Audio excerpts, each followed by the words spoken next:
칭의의 순서. 죄인을 포용하시고 그것을 믿음으로 지각하게 하심. 그러나 성경은 믿음의 의에 대해서 말할 때 우리를 전혀 다른 무엇으로 이끈다. 즉 직관적으로 우리의 행위를 바라보는 데서 돌이켜서 오직 하나님의 자비와 그리스도의 완전함만을 바라보게 한다. 진정 성경이 우리에게 제시하는 칭의의 순서는 다음과 같다. 먼저 하나님은 자기의 순전하고 값없는 선하심으로 죄인인 사람을 포용하신다. 그가 사람에게서 발견하시는 것은 자기의 자비를 불러일으키는 사람의 비참한 처지 외에는 아무것도 없다. 그는 사람에게는 전적으로 선행이 결여되어 있으며 아무것도 남아있지 않다는 것을 아시기 때문에 사람에게서 은총을 베푸실 이유만을 찾으신다. 다음으로 하나님은 죄인 자신을 감동시키신다. 그리하여 그가 지각을 가지고 하나님의 선하심을 의식하게 됨으로써 자기의 행위에 대해서 좌절하는 한편 자기의 구원 전체를 하나님의 자비에 맡기고 의뢰하게끔 하신다. 이것이 믿음의 의식이다.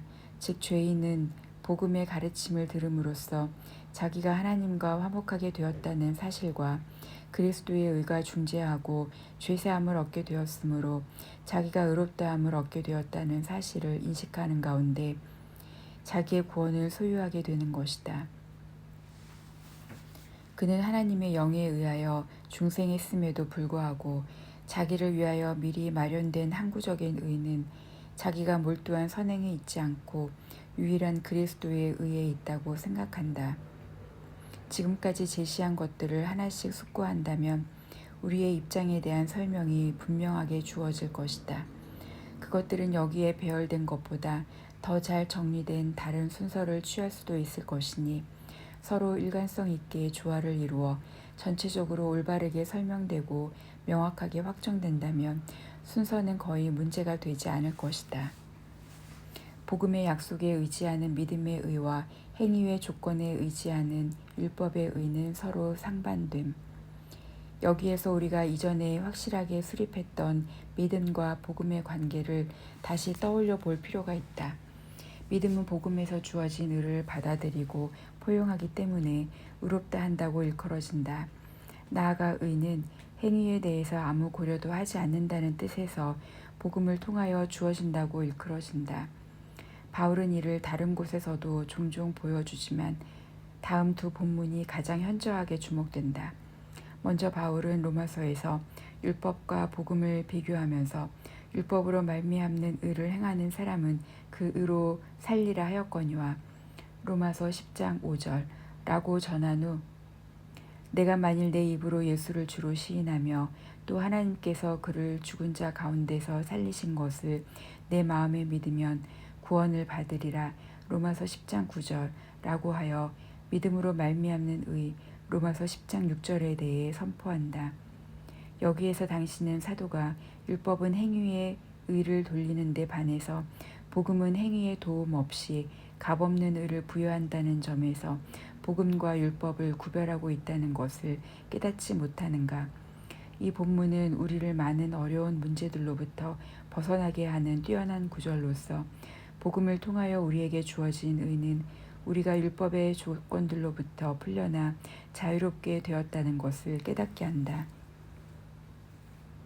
사도가 그렇게 자주 율법과 약속은 상호간에 모순되는 것들로 서로 충돌한다고 전하는 이유가 여기에 있다. 만일 그 유업이 율법에서 난 것이면 약속에서 난 것이 아니니라. 갈라디아서 3장 18절. 그리고 이러한 뜻을 선포하는 구절들이 동일한 장에 많이 있다.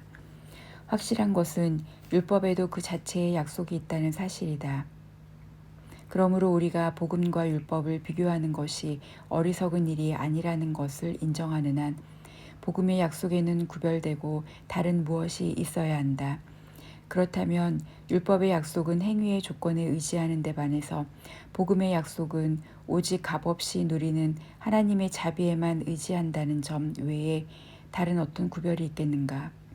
율법에 있어서 사람이 자기 자신의 힘과 자유의지로 이루었다고 하나님 앞에서 거만하게 내세우는 그런 의만이 배척되어야 한다며 나에게 투덜거리는 자가 아무도 없도록 하라. 바울은 율법은 명령하지만 아무것도 할 수 없다고 가르침으로써 어떤 여지도 남기지 않는다. 참조 로마서 8장 3절. 보통 사람이든 더할 나위 없는 완전한 사람이든 그 누구도 율법을 다 행할 수는 없다. 분명 율법의 으뜸가는 머리는 사랑이다. 하나님의 영이 우리를 빚으셔서 사랑에 이르게 하실진데 어찌 사랑이 우리에게 의의 원인이 되지 않겠는가.